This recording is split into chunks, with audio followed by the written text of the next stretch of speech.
모두 나가시오. 제가 여러분들의 동생 요셉입니다. 네, 아버지께서 아직 살아 계십니까? 요셉은 주변의 모든 이집트 사람들을 다 쫓아보내고 자신을 밝히고 있습니다. 그런데 요셉의 이 말은 좀 이상하게 들립니다. 어색하죠? 이전에는 아버지를 아버지라 부르지 못했어요. 그래서 형제들의 아버지, 당신들의 아버지라고 부르다가 오늘 이 본문에 보면 나의 아버지라고 부르고 있습니다. 그렇게 어투가 바뀌면서 아버지 잘 계십니까? 살아 계십니까? 별일 없으십니까? 라고 묻고 있습니다. 아버지의 생사를 이미 알고 있지만 다시금 묻고 있는 것이죠.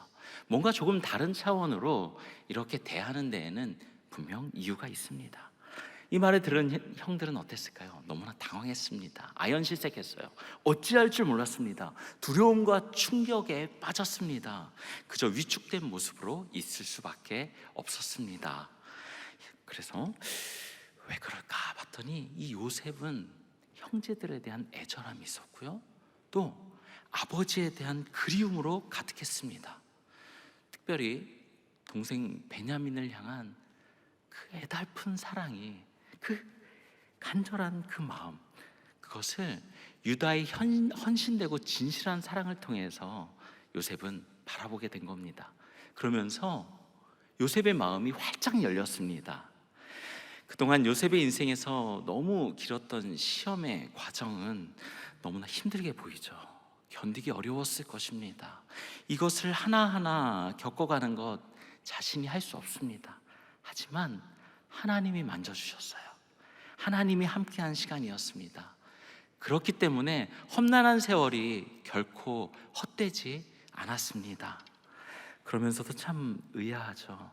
아무리 그래도 그렇지 어떻게 그 모진 시간들을 다 견딜 수 있냔 말입니다. 자신은 너무나 분명 힘들 것인데 어떻게 기꺼이 형제들을 용서할 수 있었을까요? 어디에서 그런 힘이 나올 수 있었을까요? 사실 이렇게 용서할 수 있는 마음, 정말 진심을 다해서 내 모든 것을 다 내어놓고 받아줄 수 있는 그 마음은 쉽지 않습니다. 요셉의 인생을 아는 사람이라면 더 그럴 것이다 라고 생각합니다. 오히려 원한과 상처가 깊은 그 마음, 결국 쓴뿌리로 빠져들어 자신의 인생을 한 걸음도 걸을 수 없을 것 같아 보이는 모습이 바로 요셉이라고 생각할 수도 있을 것입니다. 그런데 요셉은 원수를 원수로 갚지 않습니다. 도리어 어떻게 하고 있죠? 그들을 용서합니다. 부당하게 해를 입힌 자를 받아주고 있는 것입니다. 여러분, 우리에게 부당하게 해를 입힌 그 원수를 용서할 수 있을까요? 받아줄 수 있을까요? 정말 진심으로 그 사람을 내가 받아들이면서 함께, 그와 함께 먹고 마시면서 살 수 있을까요? 억울한 일을 겹겹이 겪게 되면 더 원망하고 더 불편할 것입니다. 그렇기 때문에 오늘 이 말씀에 나타나는 용서라는 것은 우리에게 너무나 불편하게 다가옵니다. 본문은 용서할 능력이 어디로부터 나오고 있는지 아주 선명하게 우리에게 말씀하고 있습니다. 그 말씀을 우리가 바라보면서 하나님께서 오늘 이 시간을 통하여서 여기 계신 모든 분들에게 용서의 은총을 내려주시기를 주님의 이름으로 소원합니다. 누군가를 용서하는 건 너무나 어렵다고 했죠. 결코 쉽지 않은 일입니다. 용서할지라도요, 아마 완전히 만족하는 용서는 할 수 없을 거예요. 상대의 불의함은 끈질기게 남아있고 또 상처는 우리를 계속적으로 괴롭힙니다. 오래전에 이미 하나님께 다 맡겼다라고 생각한 문제들까지도 다시금 내 안에서 되살아나면 나를 힘들게 하는 것입니다. 그래서 상처의 황무지를 걸어가며 고통하는 가운데 용서라는 이 말은 너무나 서글프고 또 거북스럽기까지도 하죠. 용서는 너무나 버거운 행위이고요, 평생 가장 힘든 일일 수도 있습니다. 오히려 소름 돋는 복수극을 보면서 왜 저런 드라마를 볼까라고 생각하지만, 한편으로는 그동안 상처와 트라우마로 빠졌던 우리의 그 마음을 대신 처절히 응징해 주는 것을 보면서 가슴 시린 이 마음에 카타르시스를 느끼기도 합니다. 그래서인지 몰라도 복수를 주제로 하고 있는 이 막장 드라마는 대부분 시청률이 높은 것 같습니다. 그렇다면 여러분, 용서는 무엇일까요? 사전적으로 보면 부당하게 해를 입힌 사람에게 분개하거나 부정적 판단을 하지 않고 무관심한 행동을 할 권리를 자진해서 포기하면서 연민, 또 관대함, 심지어 사랑으로 품어주는 것이라고 정의 내리고 있습니다. 듣기만 해도 너무 불편하지 않습니까? 하지만 성도는 용서해야 됩니다. 성도는 우리에게 용서에 대한 말씀을 강조하고 있습니다. 우리가 자주 읊조리는 주기도문 말씀에도 나오잖아요. 우리가 우리에게 죄진 자를 사하여 준 것 같이 우리 죄를 사하여 주옵시고, 그렇게 강구합니다. 그런데 용서는 읊조린다고 되지 않습니다. 그저 관념적인 것이 아니죠. 실제적인 것입니다. 파격적인 것입니다. 그만큼 어려워요. 너무나 힘듭니다. 용서보다 어려운 것이 있다라고 한다면 그것은 아마 끝까지 용서하지 않는 것일 것입니다. 그만큼 용서하는 것도 어렵고 용서하지 않는 것도 어렵습니다. 개인적인 이야기를 해서 참 죄송한데 부끄러운 이야기입니다. 제가 군대에 입대한 후에 처음으로 사람을 미워해 봤어요. 군에서 만난 그 두 달 위 선임이었습니다. 얼마 이렇게 높지도 않다 보니 저도 참 제 마음에 이렇게 해도 되나라는 생각을 했던 것 같습니다. 그런데 군대에서 이렇게 혼나는 게 있는데 언제 혼나냐? 웃으면 혼납니다. 제가 웃상이잖아요. 얼마나 혼났겠습니까? 너무 힘들었어요. 웃지 않는 게 제일 힘들었습니다. 그런데 점호 시간만 되면 제 이 세밀한 입꼬리까지, 그리고 이 눈매까지 아주 세밀하게 보던 그 사람이 그 선임이었습니다. 그냥 이렇게 피식만 해도 절 데리고 왔어요. 따라와. 그러면 그냥 혼나는 겁니다. 그런데 그냥 후임들 웃기려고 장난치는 말년 병장들도 있었습니다. 오죽했겠습니까? 그런데 그 성우님은 제가 병장을 달 때까지 계속적으로 저를 괴롭혔습니다. 모태신앙으로 자라면서 미워하면 안 된다라고 배웠기 때문에 누군가를 미워한다는 거 제 스스로 받아들일 수 없었습니다. 그런데 한 번은 주일에 교회를 못 가게 하면서 괴롭혀가지고 화장실에서 눈물을 흘렸어요. 때로는 억울하고 분이 나서 잠 못 이룰 때도 있었습니다. 그런 선임과 매일 살아가는 것이 어찌나 힘든 일인지 몰랐습니다. 억울함도 컸지만 그보다 내 자신이 그를 용서할 수 없었다라는 그것이 너무 힘들었습니다. 마음으로는 용서해야 한다는 사실을 알지만 쉽지 않았어요. 그만큼 받은 피해가 크면 클수록 상처는 더 깊었습니다. 용서는 개념이 아니에요. 현실입니다. 피해자의 고통스러운 감정을 수반합니다. 매일 마주하는 선임 앞에서 용서하지 못하는 자신을 바라보면서 하나님 앞에 용서해달라고 간절히 기도하며 매달렸습니다. 오늘 말씀해 보면 요셉은 아버지 야곱이 특별한 옷을 입히는 편애로 이야기를 시작하고 있습니다. 형들의 시기에 의해서 이집트 노예로 팔리게 되었고요. 또 노예로 팔리고 나서 보디발의 아내로부터 어떻게 됩니까? 모함을 받아서 누명을 쓰고 이제 감옥에 들어가게 됩니다. 억울한 인생 중에도 가장 억울한 인생일 것입니다. 그리고 감옥에서 술 맡은 관원장의 꿈을 해석해주고 이제 그 사람이 나를 좀 어떻게 좀 도와주지 않을까 생각했는데 어떻게 합니까? 모른 척했습니다. 배신했습니다. 요셉은 이처럼 가장 가까운 사람들로부터 배신과 모함을 받았기 때문에 그 상처가 더 깊었을 것입니다. 트라우마가 남을 만도 하죠. 그런데 요셉의 인생에서 간섭하시고 이끌어주시는 그분, 늘 끝까지 보호하시고 인도하시는 그분은 바로 하나님이십니다. 요셉은 일평생 하나님을 느꼈고 그분을 바라보았으며 그분의 인도를 확신했습니다. 그의 인생의 주어는 늘 하나님이었습니다. 주어는 문장을 이끄는 주체가 되는 단어입니다. 문장의 가장 핵심이 되는 말이 있다면 그것은 주어이죠. 요셉의 주체자는 곧 하나님입니다. 본문 5절, 7절, 8절에는 이것을 기록하고 있는데요.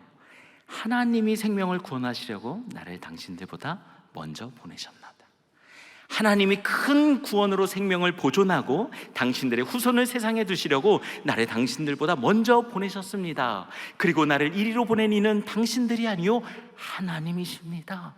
하나님이 나를 바로에게 아버지로 삼으시고 온 집의 주로 삼으시며 애굽 온 땅의 통치자로 삼으셨습니다.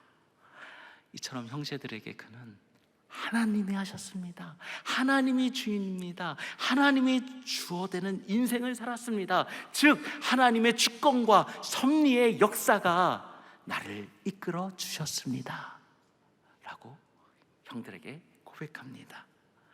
그래서 도리어 자신을 이집트에 팔아넘긴 형들을 위로할 수 있었죠.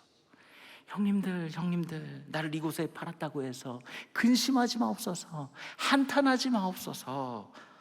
나를 보낸 이가 여호와시여, 나를 인도하신 분이 하나님이십니다. 이 형제들의 악한 의도에도 불구하고 요셉은 끝까지 세일 행하실 하나님을 주어로 여겼습니다. 그렇게 하니 그 모든 시간들이 하나님께 쓰임받는 시간이라고 해석된 거죠. 여러분, 하나님이 개입하시면 사람들의 이 악함까지도 사용하셔서 하나님은 하나님의 역사를 써가십니다. 그 섭리 가운데 요셉을 사용하셨습니다. 요셉이 이걸 알았어요. 이것을 믿은 겁니다. 하나님은 하신다. 이것이 바로 용서할 수 있는 비결입니다. 그랬기 때문에 그는 원한을 품지 않았고요, 자기 연민에 빠지지 않았습니다. 이 놀라운 신비에 얼마나 하나님께서 끝까지 인도하시는지를 그는 확신하며 나아갔습니다. 하나님의 주권과 또 섭리를 인정하면요, 원수까지 용서하고 사랑할 수 있습니다.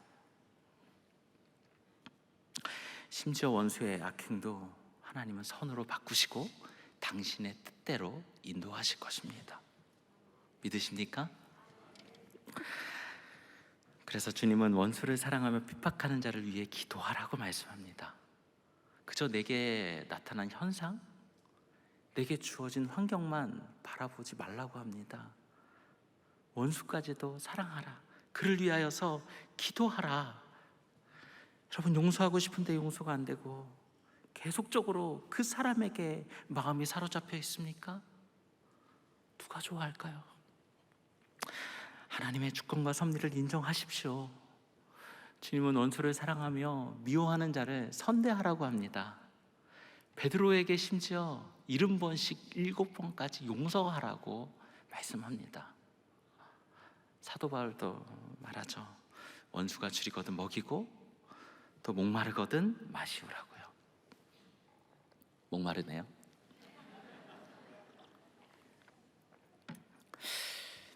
미국 하버드 의대의 정신과 교수인 조지 베일런트는 용서를 위해서는 감정이입과 미래를 그릴 수 있는 능력이 필요하다라고 합니다.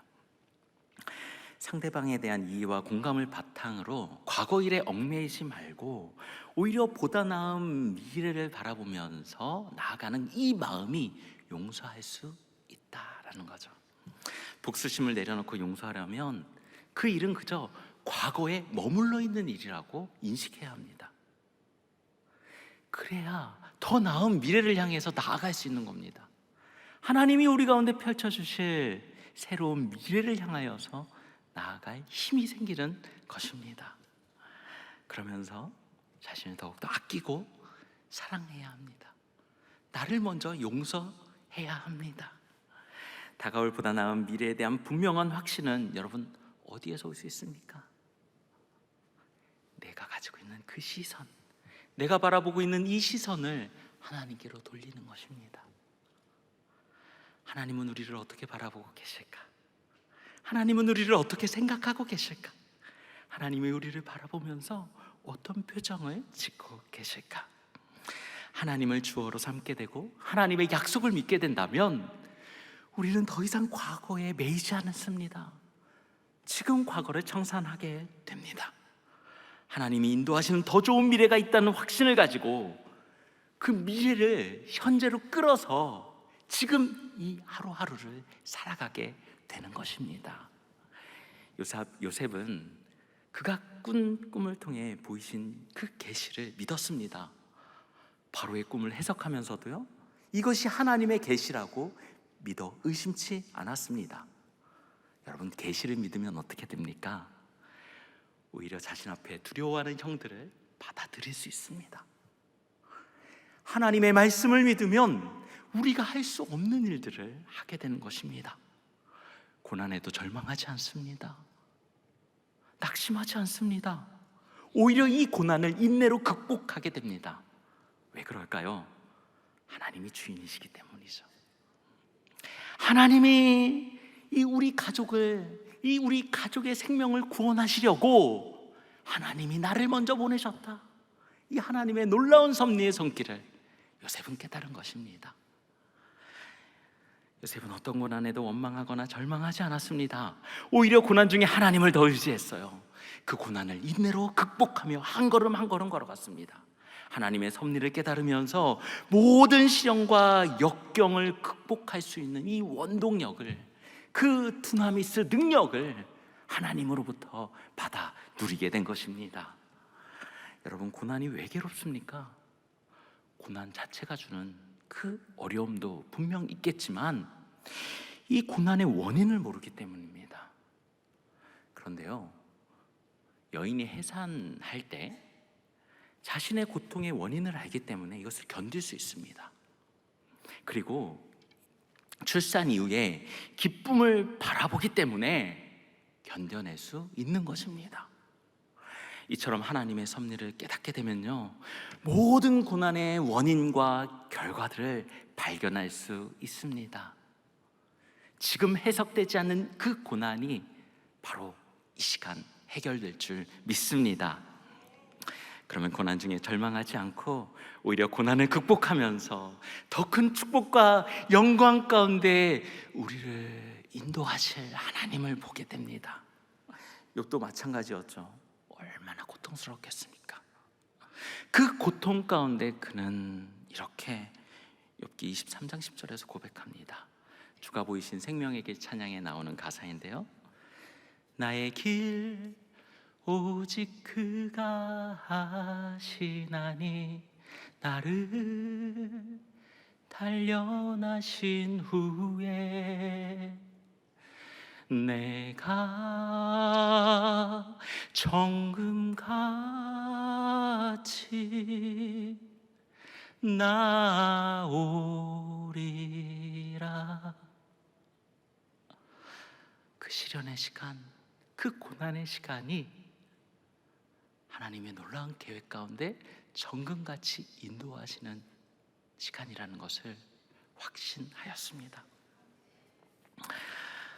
여러분, 요셉이 이집트로 보냄받은 이유가 무엇일까요? 정금같이 구원의 도구로 쓰임 받기 위해서. 7절에 그 답변이 나오죠. 큰 구원으로 야곱의 가족을 구원할 뿐만 아니라 당신들의 후손을 세상에 두시려고 먼저 보내셨다. 하나님이 성도들을 택해서 왜 세상에 보내셨을까? 왜 나를 부르실 뿐만 아니라 하나님은 이곳저곳에 나를 보내고 계실까? 그것은 바로 죽어가는 영혼들이 우리 주변에 너무나도 많이 있기 때문에 우리를 보내고 계신 것입니다. 그들을 구원하라고, 그들을 영혼 구원의 도구로 우리를 삼고자 지금도 우리를 보내고 계십니다. 요셉은 가족의 생명을 구원하는 사명을 기쁨으로 감당했습니다. 이들을 구원하는 것은 나의 사명이다. 그렇기 때문에 죽어가는 영혼들을 향하여서 영혼의 양식인 말씀을 끝까지 공급하며 나아가야 하는 것입니다. 성도는 어떠한 삶을 살아가야 합니까? 마태복음 28장 19절 20절의 말씀에도 나오고 있죠. 제자를 삼아라. 모든 말씀을 가르쳐 지키게 하라. 내가 분부한 모든 것을 내가 땅끝까지 너희를 인도할 것이다 라는 이 주님의 말씀. 사도 바울도 뭐라고 고백합니까? 나의 달려갈 길과 또 주 예수께 받은 사명, 곧 하나님의 은혜의 복음을 증거하는 일을 마치려 하면은 나의 생명을 조금도 귀한 것으로 여기지 아니하였다. 그는 사명을 목숨보다 귀하게 여겼습니다. 요셉은 바로의 꿈을 통해 보이신 계시를 의심치 않았죠. 끝까지 믿음으로 나아갔습니다. 사명의 사람입니다. 계시를 받은 사람입니다. 확신이 있었기 때문에 역동적으로 나아갈 수 있었습니다. 여러분, 말씀에 확신이 있으면 역동성이 나타납니다. 말씀을 부여잡고 나가면 역사가 일어납니다.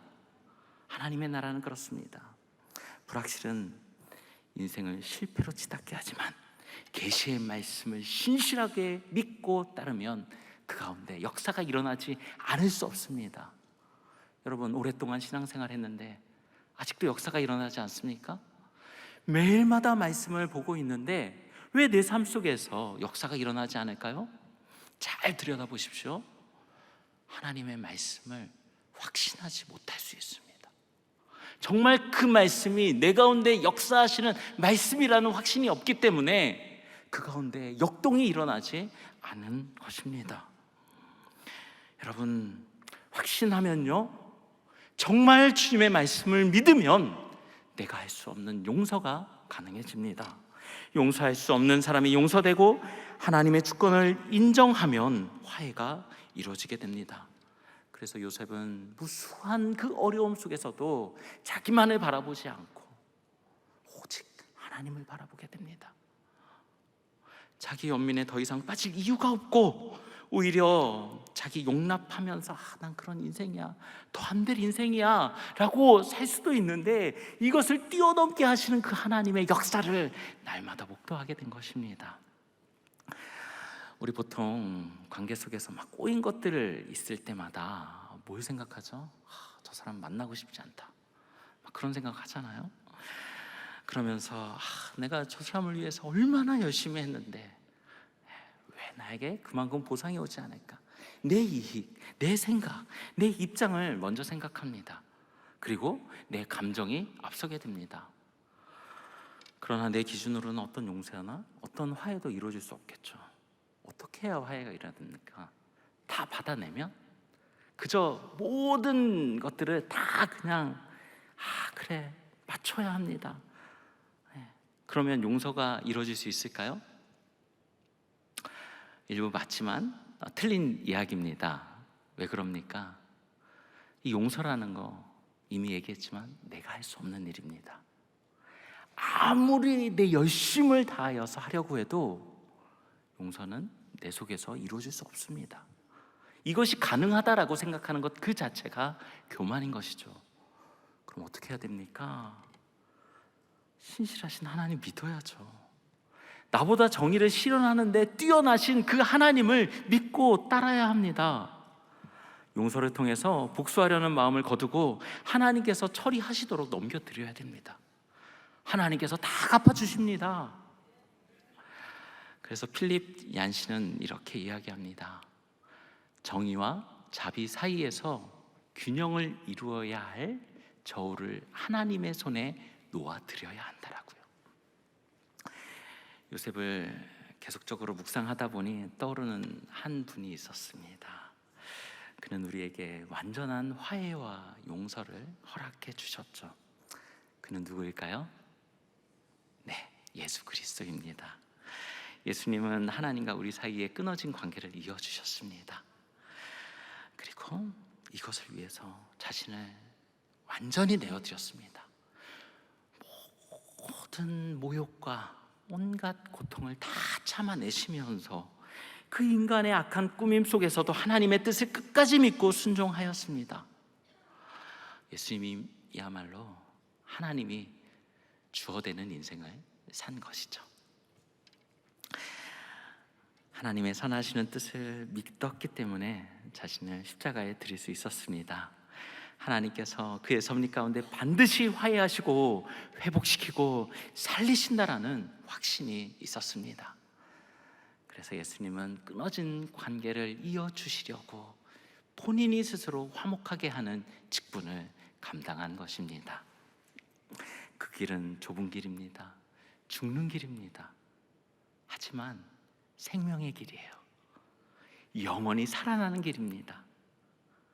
이를 믿는 자마다 영생에 이르게 되는 것입니다. 십자가의 길이 부활의 길이자 소망의 길이기에 우리는 이 길을 바라봐야 합니다. 신학자 톰 라이트는 이렇게 이야기합니다. 예수님의 화해 사역을 통해서 용서가 가능해졌기에 하나님은 세상을 죄의 짐에서 해방시킬 뿐 아니라 어떤 의미에서는 자신도 타락한 세상에서 늘 진노하셔야 하는 짐에서 해방되신다라고요. 얼마나 놀라운 일입니까? 하나님의 짐도 덜어지고 우리에게도 하나님과 화해하는 이 놀라운 은혜를, 은총을 누리게 된 것입니다. 여러분, 하나님께서 용서하라고 스스로 자신을 드러내고 계시는데 우리가 용서하지 않을 이유가 있습니까? 전혀 없잖아요. 성경 어디에 찾아도 용서하지 않을 이유가 없습니다. 받아들이면 돼요. 용서를 가로막는 것이 있다면 그것은 하나님이 침묵하는 것이 아니라 우리가 침묵하는 겁니다. 하나님은 언제나 우리를 향해서 두 팔을 벌리고 내게 와라, 내가 너를 사랑한다, 내가 너를 받아들이고 있다, 어서 좀 와라 라고 우리를 기다리고 있습니다. 마치 탕자의 아버지처럼 저 멀리서 어제 나오려나 이제 나오려나 라면서 끝까지 우리를 기다리고 계신 그분이 우리 하나님이십니다. 아직도 거리가 먼데 아버지가 그를 보고 측은히 여겨 달려가 그를 안고 입을 맞추고 있습니다. 이것이 우리 아버지이십니다. 하나님의 구원의 범위 좁지 않습니다. 원대합니다. 이 기근의 때에 돌아온 요셉의 형제들 뿐만 아니라 무엇이라고 고백하고 있냐면요, 7절에 보면 당신들의 후손을 세상에 두시려고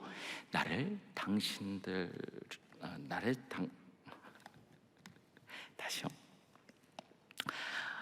하나님이 큰 구원으로 당신들의 생명을 보존하고 당신들의 후손을 세상에 두시려고 나를 당신들보다 먼저 보내셨다라고 고백합니다. 여기에 보면 가족들뿐만 아니라 후손을 두시려고 했다라는 것을 원어로 보니까요, 남은 자더라고요. 렘넌트. 무슨 말입니까? 여전히 하나님을 믿고 따르는 그 자들, 우리가 12.3에 바알에게 무릎 꿇지 않은 그 7,000명을 남겨주신 것을 가지고 함께 많은 목회자들이 기도하는 것처럼 여전히 하나님 앞에 무릎 꿇고 기도하는 남은 모든 자들을 구원하시겠다는 이 놀랍고 원대한 계획을 요셉을 통해서 보여주고 계신 것입니다. 요셉은 어려서부터 아버지 야곱으로부터 하나님의 말씀을 듣고 자랐습니다. 하나님의 언약을 듣고 너의 아버지, 너의 할아버지, 또 조부모에 이르기까지 아브라함, 또 이삭, 야곱에 이르기까지 하나님의 언약을 진실되이 믿고 따랐다라는 것을 이 아들 요셉에게 사랑으로 가르치고 있었습니다. 그 어렸을 때 이야기했던 그 이야기가 요셉의 귀에 쟁쟁했어요.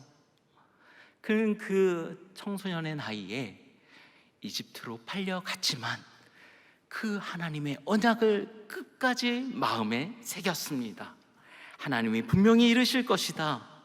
지난 날 동안의 어려움 속에서도 하나님의 섭리와 하나님의 뜻은 변개치 않을 것이라고 확신하였습니다. 하나님이 이루실 것이라는 이 믿음이 너무나도 중요합니다. 하나님이 우리를 자녀 삼아 주셨습니다. 하나님이 우리에게 생명 주시려고 예수 그리스도를 보내주셨습니다. 이 복음의 놀라운 사실은 우리에게 크고 놀라운 감동과 감격을 주며 우리가 살아갈 이유를 제공합니다. 아무리 어려움 가운데 있다 할지라도 이 모든 어려움들을 해치고 이겨나갈 수 있는 힘을 제공하는 것입니다. 여러분, 부활 신앙을 가지고 살아가십시오. 그러면 하나님이 능히 이루실 것입니다. 능하시니가 큰일 행하시니 그 이름 거룩해 내 영혼 주찬양하며. 요셉은 여기에서 그치지 않아요. 심지어 하나님께서 자신을 바로의 아버지로 삼았다, 그 온 집의 주인으로 삼으셨다라고 고백합니다. 이 말을 해석해 보면요, 내가 바로보다 높게 되었다라는 의미 아닙니까? 이거 반역자가 하는 이야기예요. 그런데 잘 살펴보면 요셉이 스스로 1인자라는 이야기가 아닙니다. 바로 요셉을 인도하신 하나님께서 역사하셨기 때문에 바로의 아버지로 삼으셨다는 것이고, 온 집의 통치자로 요셉을 삼고 계신다라고 이야기하는 것입니다. 그의 직위는 더 낮지만 실제로 그는 더 위에 있었습니다. 이집트에 있는 모든 정책을 요셉을 통하여서 계획하였고 실행하였습니다. 이집트의 온 땅의 통치자는 바로 하나님이십니다. 이 나라의 주인은 누구십니까? 이 대한민국을 살리시는 그 분은 누구십니까? 바로 하나님이십니다. 할렐루야. 하나님을 주인 삼고 그 뜻대로 살아가면요, 낮은 지위에 있다 할지라도 걱정할 필요가 없습니다. 왜? 하나님이 높여주실 것이기 때문에. 하나님이 위대하시기 때문에 우리도 위대합니다. 하나님이 빛으로 오셨기 때문에 우리가 빛의 사람으로 쓰임받는 것입니다.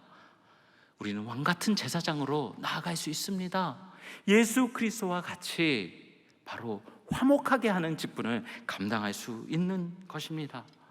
요셉은 누구보다 견딜 수 없는 고난을 겪었지만 하나님이 주인이기 때문에 견뎌냈습니다.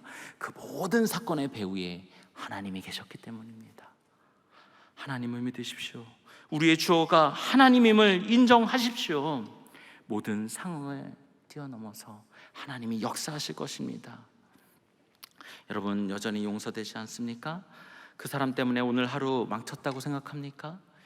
이리 hil비하지 마십시오. 넘어지지 마십시오. 하나님의 섭리 속에 나를 끝까지 이끄실 것을 믿으십시오. 용서하지 못한다 할지라도 화해하는 능력을 주실 것입니다. 견딜 수 없는 어려움이 있다 할지라도 하나님이 이끌어 주실 것입니다. 여러분, 제가 그 군대 선임 용서했을까요? 용서하지 않을 수 없었습니다. 원한에 대한 그 안갚음은 끝없는 악순환을 불러일으킵니다. 용서하지 못하는 내 모습을 바라보면서 이렇게 은혜를 깨닫지 못하는 자구나, 너무나 부끄러웠습니다. 내 안에 괴물이 있다는 것을 그제서야 깨달았습니다. 정말 많이 울면서 회개했습니다. 그렇게 울고 있는 저에게 예수님이 찾아왔습니다. 하나님의 은혜를 깨달으니 다른 사람에게 은혜로 응답할 힘이 생겼어요. 받아들일 힘이 생긴 것입니다. 이것은 내 지식과 나의 어떤 경험으로는 이해할 수 없는 일입니다. 한이 없는 은혜를 주시니 그저 하나님 앞에 감사하는 마음으로 더 이상 이 상처의 올가미들은 다 떠나가라라고 외칠 수 있었습니다. 마틴 루터킹 주니어 목사님은 용서란 단지 가끔 하는 행동이 아니라 영구적인 태도다. 그리스도인들이 세상에 줄 선물인 은혜와 용서를 지지하는 이 문화를 형성하는 것보다 더 위대한 것이 어디 있냐고 반문하고 있습니다. 여러분, 용서라는 것은 우리 본성에 어긋나는 것입니다. 하지만 하나님이 하시기에 계속적으로 배우고 훈련해야 합니다. 하나님이 인도하신다는 것을 믿고 따르면서 지속적인 은혜를 받아 누리셔야 합니다. 우리가 2033 50 비전을 가지고 나아가잖아요. 이 비전 받으면서 한 번쯤 이런 생각하죠. 그게 가능할까? 우리의 이성적인 판단으로는 불가능해 보입니다. 그런데 하나님은 하십니다. 9.16에 보여주셨습니다. 많은 자리에서 하나님이 하신다는 것을 우리 가운데 보여주셨습니다. 하나님 이 나라 사랑하십니다. 대한민국의 주인이신 하나님이 행하실 것입니다. 더 나은 미래를 향하여 나아가게 하실 것이기에 더 이상 과거에 매이지 마십시오. 미래를 이끌어와 현재를 그렇게 하나님의 뜻으로 살아가실 수 있는 저와 여러분들 되시기를 주님의 이름으로 소원합니다. 기도하겠습니다. 이 저녁 하나님을 예배하고 찬양하며 기도하게 하시니 감사합니다. 쉐키나의 영광이 가득한 안아주심의 본당에서 예수님의 십자가를 바라봅니다. 이유 없이 모욕과 멸시를 받으시고 피 흘리신 십자가에서 이 모든 것을 용서하신 예수님을 통해 용서받아서 용서하였다고 하면서도 왜 이렇게 용서가 쉽지 않은지요.